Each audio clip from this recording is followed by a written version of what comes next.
Hello guys! Kumusta na po kayo? Welcome back po ulit sa Lutong Pinoy sa Amerika.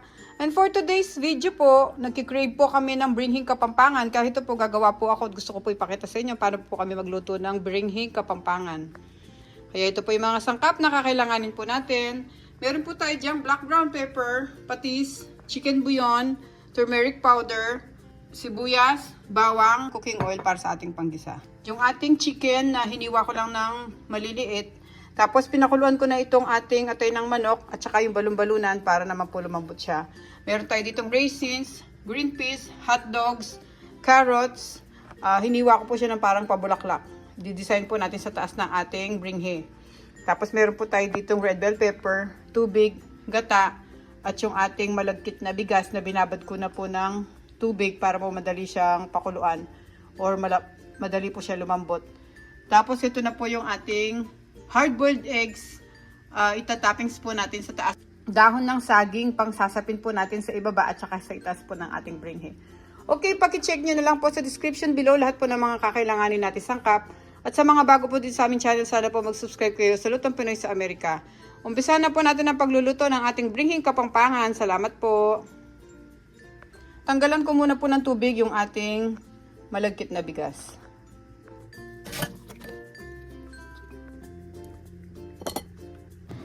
Painit tayo ng kawali. Ngayon mainit na siya. Lagyan natin ng mantika. Maglalagay lang ako ng mga 2 tablespoon.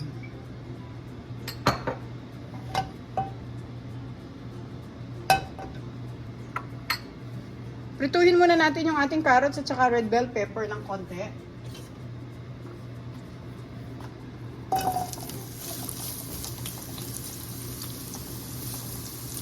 Lalagay nating toppings yung ating mga gulay sa ating bringhe.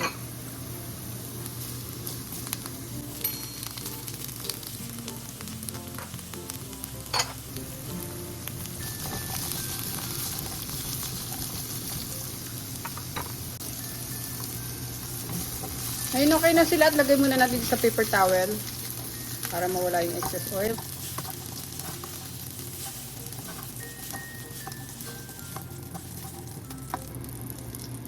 Ngayon susunod ko yung hot dogs.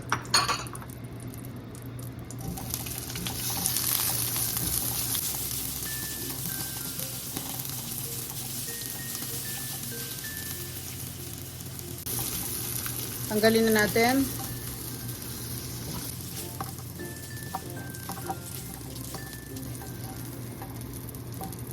Yan, pwede na tayo maggisa. Lagay natin yung ating bawang.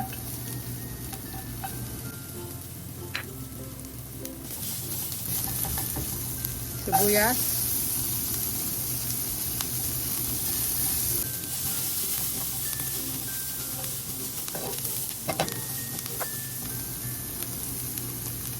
Sunod natin yung manok.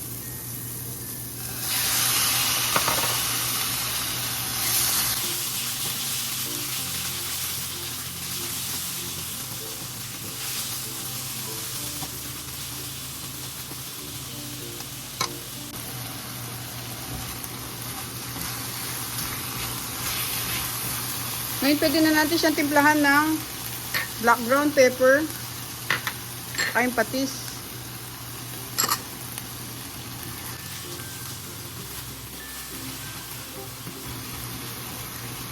Lagay na rin natin yung atay ng manok at yung balunan.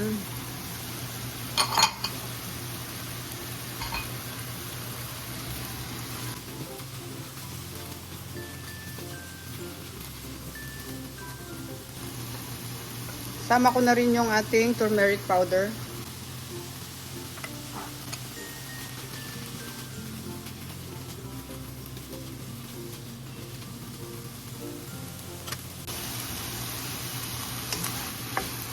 Ngayon guys, lagyan muna natin to ng tubig.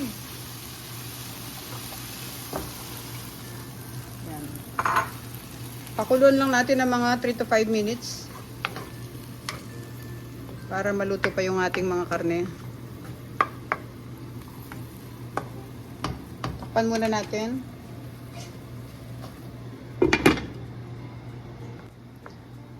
Ngayon buksan na natin siya.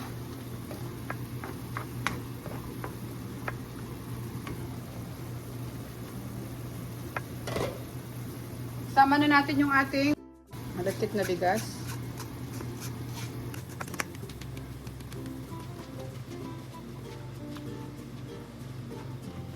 Tapos buhos natin yung chicken bouillon at yung ating gata.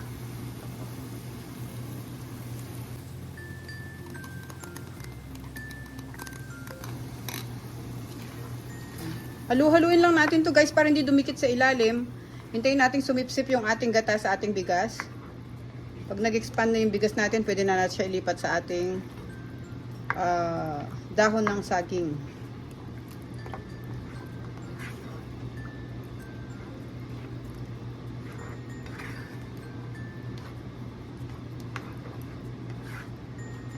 Yan muna natin siya kumulo, tapos haluin natin pagka kumulo na siya.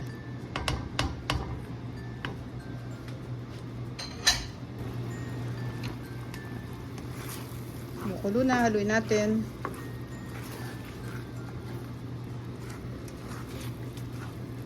Para lang tayong gumagawa ng suman dito.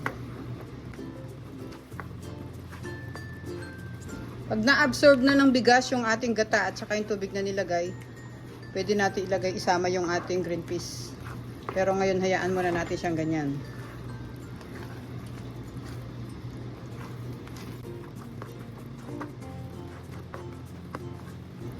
Parang kulang pa ng konti sa kulay, magdadagdag lang ako ng konting turmeric powder.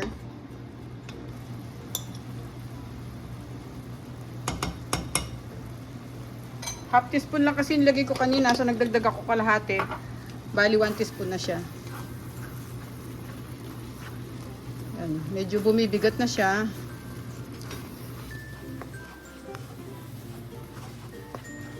Pwede na natin ilagay yung ating green peas.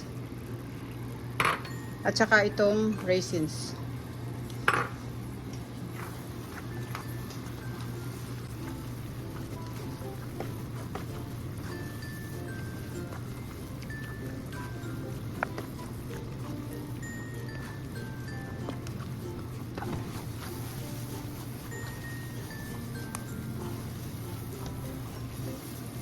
Ngayon guys, pwede na natin ilipat tong ating malagkit o yung ating bring him mixture dito sa ating dahon ng saging. Kumuha ko ng isang kawali, dito ko siya ililipat. Hinaan muna natin yung apoy. Yan. Dito natin siya isasalansan.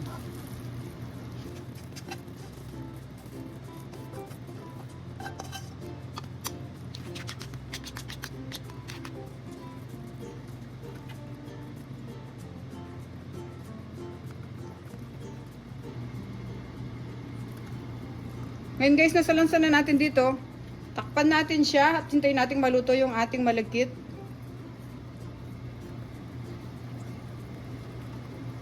Maglagay pa tayo ng dahon ng saging dito sa taas.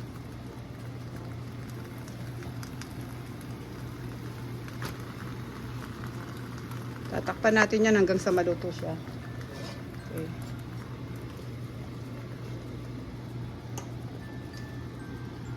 Kailangan walang sumisingaw. Kailangan lapat na lapat yung ating takip. Tapos hinaan natin yung apoy.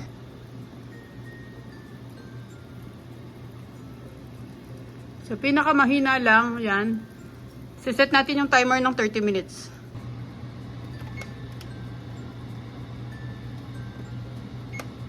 Okay, hintayin natin siya matapos sa 30 minutes.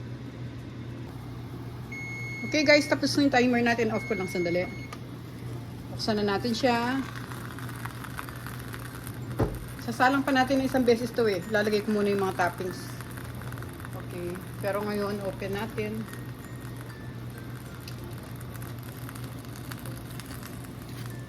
Yan.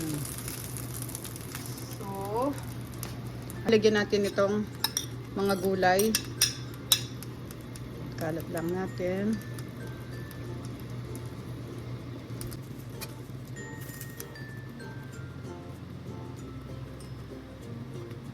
Naisalansan na natin maayos yung ating mga gulay. Ngayon, lalagay ko naman yung mga hotdogs. Design lang naman to guys eh.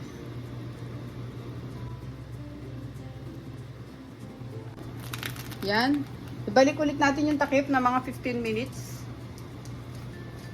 bago natin ilagay yung hard-boiled eggs. Takpan ulit natin para maluto pa ng konti yung gulay natin kasi pinirito lang natin ng konti. Yan. Babalik ulit ako after 15 minutes. Okay guys, tapos na ulit yung ating 15 minutes. Open na natin siya. Yan, di ba? Ang ganda-ganda niya. Okay, luto na yung ating bringhe. Pwede na natin i-off yung stove. At ilagay natin yung toppings natin na itlog na nilaga. Off ko lang sandali yung timer.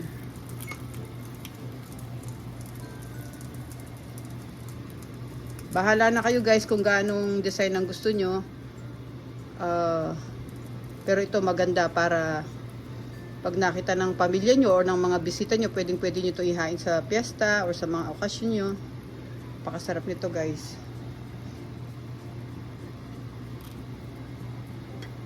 Tinuruan ko na kayo pati pagde-design, di ba? Okay guys, maraming salamat po ulit sa panonood. Dito na po ang ating recipe for today. Ang ating pong kapampangan bringhe or bringhing kapampangan. Pwede nyo pong ihain to sa Pasko or sa mga occasions nyo. Napakasarap po nito guys. At gayahin nyo po. Magugustuhan po. Sigurado ito ng pamilya nyo.